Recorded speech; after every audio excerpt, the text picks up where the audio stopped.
এখানে মানুষ প্রাণ দিয়েছেন, তরুণরা প্রাণ দিয়েছেন, রিক্সা চালক প্রাণ দিয়েছেন, ছোট দোকানদার প্রাণ দিয়েছেন, ইমাম মুয়াজ্জিনরা প্রাণ দিয়েছেন। তাদের এই যে প্রাণ দেয়া, তাদের যে অত্যাচার নিপীড়ন স্বীকার করা, এর অধিকাংশ মানুষ, অনেক মানুষ, হাজার হাজার মানুষ এখনো স্বাভাবিক জীবনে ফিরতে পারেনি। অনেকে হয়তো কোনোদিনই স্বাভাবিক জীবনে ফিরতে পারবেন না।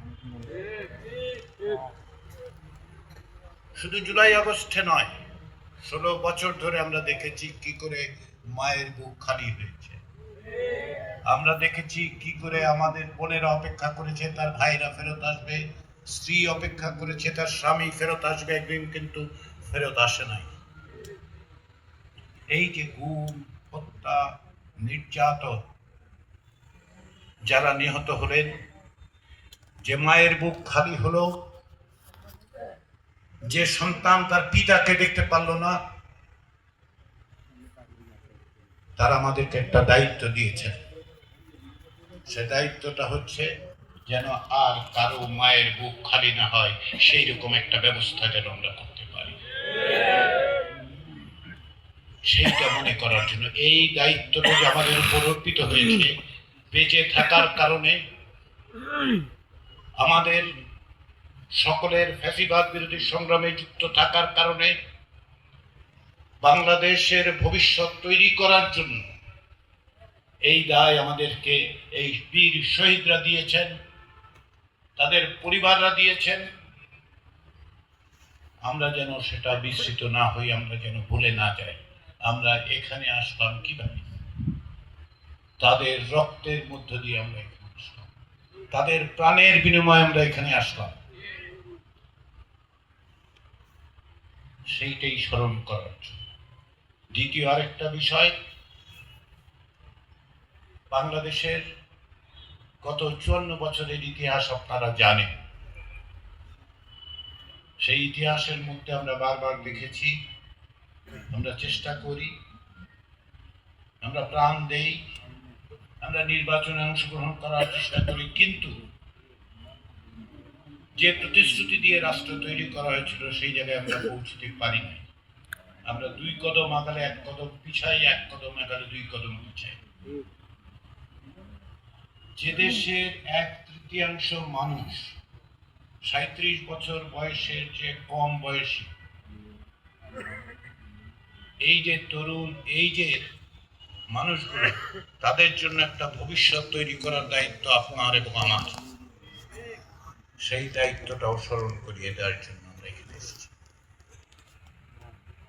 এইটাই হচ্ছে হ্যাঁ এবং না ভোটের বিষয়।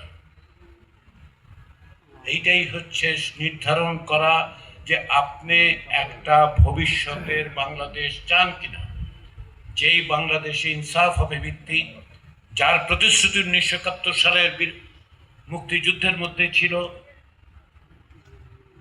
যার প্রতিশ্রুতি 2024 সালের গণ অভ্যুত্থানের মধ্যে ছিল। সেই রাষ্ট্রের ভিত্তি কেমন হবে, কি থাকবে, তারই দলিল হচ্ছে জুলাই জাতীয় সনদ। এবং সেই জুলাই জাতীয় সনদের ভিত্তিতেই আজকে গণভোট। লোকে অনেকে প্রশ্ন করেন, আপনাদের করবেন, আপনারা যেহেতু সমাজের নেতৃস্থানীয় ব্যক্তি, আপনাদের কাছে অনেকেই প্রশ্ন করবেন গণভোট ব্যাপারটা কি। বাংলাদেশে 35 বছর আগে একবার গণভোট হয়েছিল। বাংলাদেশের 1/5 মানুষের জন্মই হয়েছে তারপরে।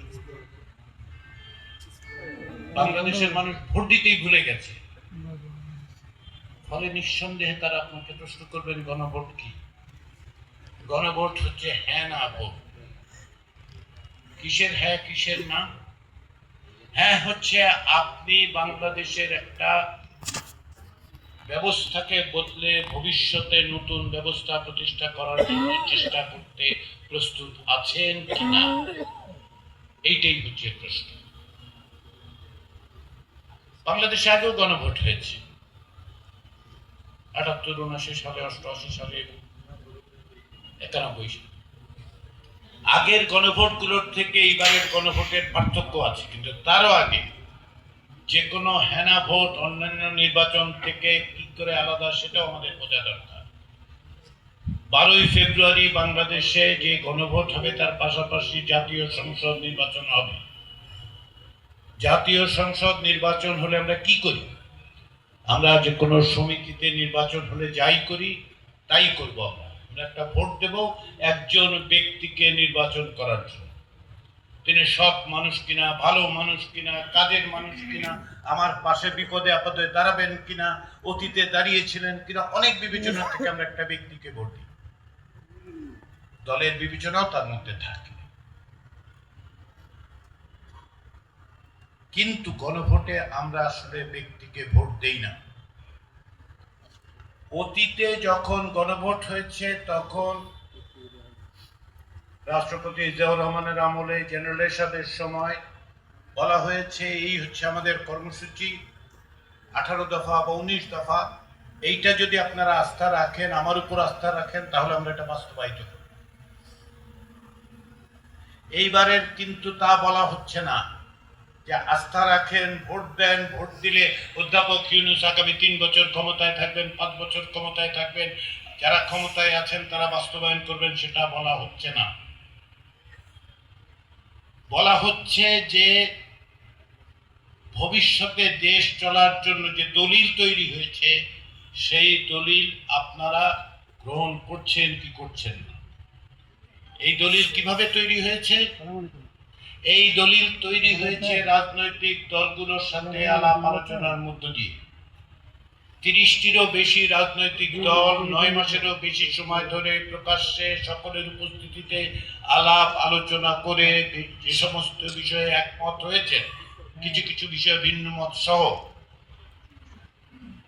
সেগুলি আপনাদের সামনে হাজির করে বলা হচ্ছে, বাংলাদেশের 13 কোটি ভোটারের সামনে হাজির করে বলা হচ্ছে এই যে দলিল, সেই দলিল আপনারা সম্মতি দিলে আগামীতে যারাই ক্ষমতায় আসবেন তারাই বাস্তবায়ন করতে বাধ্য থাকবেন। সংসদে যারা নির্বাচিত হবেন তারা 5 বছরের জন্য নির্বাচিত হবেন, হয়তো তারাই আবার নির্বাচিত হবেন পরের নির্বাচনে, অথবা অন্য কেউ নির্বাচিত হবে। তাদের দলের আদর্শ আছে, বক্তব্য আছে, কিন্তু দেশ তো আপনার, দেশ তো আমার, দেশ তো আমাদের। আমরা যেই দিক নির্দেশ দেব সেইটা যেন তারা অনুসরণ করেন, সেই জন্যই এই আলাপ আলোচনার মধ্য দিয়ে তৈরি হয়েছে।